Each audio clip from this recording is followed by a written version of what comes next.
और चलिए सुपरफास्ट अंदाज में तमाम बड़ी खबरों पर नजर डाल लेते हैं। आज पंचायती राज चुनाव के तीसरे और अंतिम चरण की वोटिंग जारी है। 6 जिलों की 25 पंचायत समितियों के लिए चुनाव हो रहा है। पाली के सांसद पीपी चौधरी ने मतदान किया। उन्होंने अपने पैतृक गांव भावी के मतदान केंद्र पर वोट डाला। मुख्यमंत्री अशोक गहलोत के बेहतर स्वास्थ्य और उनके दीर्घायु के लिए दुआओं, मिन्नतों और पूजा पाठ का दौर जारी है। टोंक में कांग्रेस ने शहर के कंकाली माता मंदिर में गांधी पार्क तक कनक दंडवत यात्रा निकाली।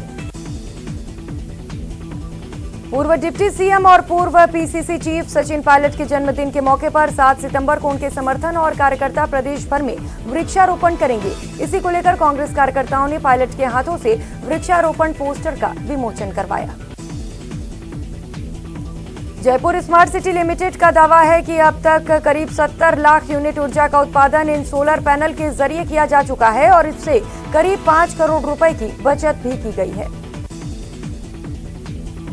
राजधानी के मोती डूंगरी गणेश मंदिर में जन्मोत्सव कार्यक्रम का आगाज हो गया है। मोती डूंगरी गणेश मंदिर में मोदक की झांकी लगाई गई। जयपुर के जवाहर नगर थाना इलाके में एक विवाहिता ने फांसी का फंदा लगाकर आत्महत्या कर ली। जांच में सामने आया कि मृतका का उसके पति के साथ किसी के बात को लेकर विवाद हुआ था, जिसके बाद उसने सुसाइड कर लिया। कोटपुतली, शाहपुरा समेत जयपुर ग्रामीण के कई इलाकों में आसमान से राहत की बारिश हुई। बुधवार को सुबह से ही आसमान में बादल छाए थे। अचानक तेज हवाओं के साथ बारिश हुई। कोटा में भी आज से सरकारी और निजी स्कूल गुलजार हो गए हैं। हालांकि पहला दिन होने के कारण छात्रों की संख्या बेहद कम रही। कोरोना महामारी के कारण बंद स्कूल दोबारा खुलने के बाद पहले दिन ही कोटा के जानकी देवी कन्या बजाज महाविद्यालय में लापरवाही की तस्वीरें सामने आई। कॉलेज में छात्राओं ने सोशल डिस्टेंसिंग की जमकर धज्जियां उड़ाई। कोटा के कनवास एडीएम राजेश डागा ने पहल करते हुए उप स्वास्थ्य केंद्र जाने वाली सड़क को चौड़ी करने के लिए नया तरीका निकाला और भूखंड मालिक से समझाकर मानवता के नाते 9 फीट जमीन दिलवाने की सहमति दिलवाई। कोटा में अपनी विभिन्न मांगों को लेकर नगर निगम ने सफाई कर्मियों ने निगम परिसर में नारेबाजी कर आक्रोश जताया और आयुक्त को ज्ञापन सौंपा। कोटा में संदिग्ध परिस्थितियों में होमगार्ड के एक जवान की मौत हो गई। जानकारी के मुताबिक जवान होटल पर चाय पी रहा था। इसी दौरान बेहोश होकर गिर गया। कोटा के गवर्नमेंट कॉलेज के छात्रों ने आज अपनी विभिन्न मांगों को लेकर नारेबाजी कर प्रदर्शन किया। छात्रों ने तृतीय वर्ष के कोर्स में कटौती करने के साथ ही अंतिम वर्ष की परीक्षाओं को जून-जुलाई में करवाने की मांग रखी। कोटा में एक सप्ताह पहले खलचूरी कारोबारी पर जानलेवा हमले और लूट का सीसीटीवी फुटेज सामने आया है, जिसमें बदमाश लाठी सरियों और धारदार हथियार से कारोबारी पर वार करते नजर आए। कोटा के पौष इलाके तलवंडी में एक बदमाश ने मॉर्निंग वॉक पर गई बुजुर्ग महिला से मारपीट की और चाकू की नोक पर सोने की झुमकियां छीनकर फरार हो गए। सड़क पर रफ्तार का कहर। कोटा में आवारा मवेशी का आतंक दिन ब दिन बढ़ता जा रहा है। आवारा मवेशी की चपेट में आने से एक बाइक सवार युवक की मौत हो गई।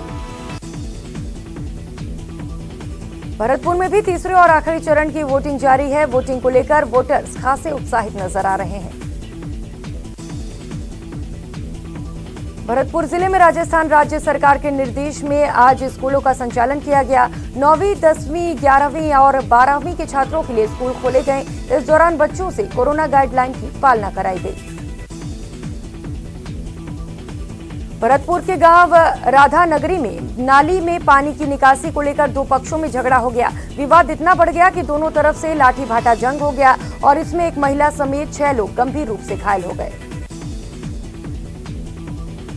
लून करंडसन में भाजपा विधायक सुमित गोदारा ने बिजली और पानी के संकट को लेकर प्रदेश सरकार पर हमला बोला। विधायक गोदारा ने प्रेस वार्ता में ऊर्जा मंत्री बीडी कल्ला पर पानी और बिजली उपलब्ध कराने की मांग रखी।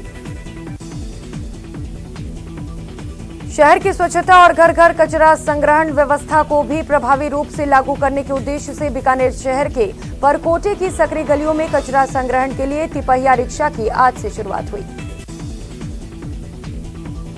गांव-गांव, ठाणी-ठाणी तक शुद्ध पेयजल पहुंचाने के उद्देश्य से राज्य सरकार की योजना के अंतर्गत बीकानेर के खाजूवाला विधायक गोविंद राम मेघवाल ने एक पावली गांव में BADP योजना के अंतर्गत 20 लाख रुपए की लागत से RO प्लांट का लोकार्पण किया। बीकानेर के नया गांव में 13 kV नए फीडर का काम जल्द शुरू करवाने की मांग को लेकर ग्रामीणों ने विद्युत विभाग के कार्यालय का घेराव किया और प्रदर्शन भी किया। राज्य भर में सभी स्कूलों को फिर से खोल दिया गया है। कक्षा 9 से 12 तक के छात्रों के लिए ऑफलाइन पढ़ाई शुरू हुई। वहीं स्कूलों में शिक्षा विभाग की SOP की पालना भी पूरी तरह से कराई जा रही है। बीकानेर में बाइक चोरों ने आम लोगों की नाक में दम कर दिया। पुलिस बाइक चोरों के खिलाफ कार्रवाई भी कर रही है, लेकिन इसके बावजूद भी चोर खुलेआम लोगों की बाइक चुरा रहे हैं। बीकानेर में लंबे इंतजार के बाद हुई बारिश के चलते मौसम सुहाना हो गया। दोपहर में हुई बारिश के चलते शहर की सड़कें पानी से तर हो गई।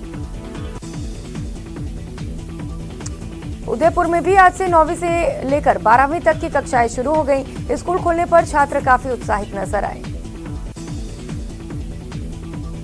उदयपुर के ऋषभदेव कस्बे में देर रात चोरों ने एक सराफा व्यवसायी की दुकान को निशाना बनाया। हालांकि इस दौरान पुलिस गश्त के आने से दुकान लूटने से बच गई, लेकिन चोर ने जाते जाते 50,000 से अधिक का माल पार कर दिया। कोटा में आवारा पशु आमने सामने से बाइक सवार की बाइक बेकाबू होकर फिसल गई। हादसे में बाइक सवार की मौत हो गई। कोटा में संदिग्ध परिस्थितियों में होमगार्ड के एक जवान की मौत हो गई। जानकारी के मुताबिक जवान होटल पर चाय पी रहा था। इसी दौरान बेहोश होकर गिर गया और अस्पताल में ले जाने के दौरान दम तोड़ दिया। उदयपुर में मंगलवार से ग्रामीण क्षेत्रों में बारिश का दौर जारी है। बीती रात ग्रामीण क्षेत्रों में अच्छी बारिश हुई, जिसके चलते कई जगह नदियों में बहाव भी देखने को मिला।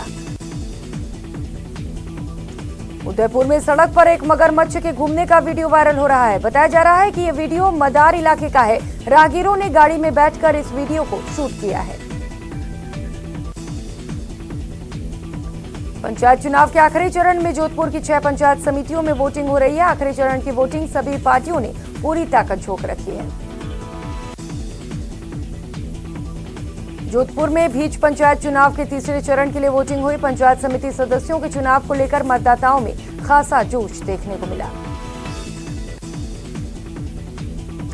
आज फिर जोधपुर जिले के विभिन्न गांवों समेत शहर में बादलों ने डेरा डाल रखा है। आज शहर में उमस भरा माहौल महसूस किया जा रहा है।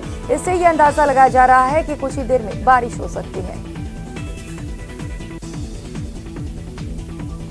अजमेर के सबसे बड़े हॉस्पिटल में धरती के भगवान गुस्से में हैं। अजमेर संभाग के सबसे बड़े जवाहरलाल नेहरू अस्पताल के रेजिडेंट डॉक्टर आज सुबह से कार्य बहिष्कार पर हैं।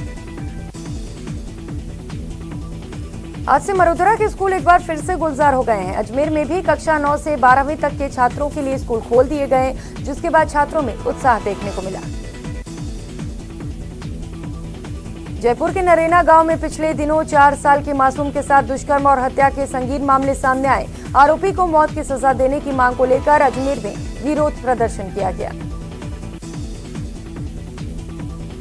अजमेर के अलवर गेट थाना इलाके की मयूर कॉलोनी में खाली मकान की रखवाली के लिए रखे गए नौकर ने ही मौका देखकर चोरी की वारदात को अंजाम दे दिया।